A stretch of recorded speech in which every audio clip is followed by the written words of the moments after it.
நாயகனாய் நின்ற நந்தகோபனுடைய கோயில் காப்பானே குடிதொரும் தோரண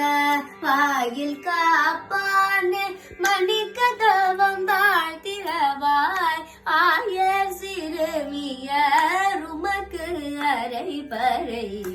மாயன் மணி வண்ணன் நென்னலே வாய் நேர்ந்தான் தூயோமாய் வந்தோம் துயிலெழப்பாடுவான்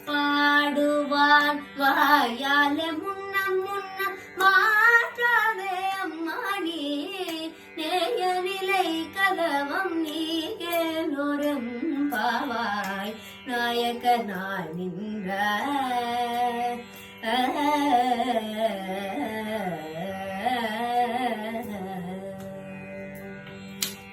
ஆண்டாள் திருவடிகளே சரணம்.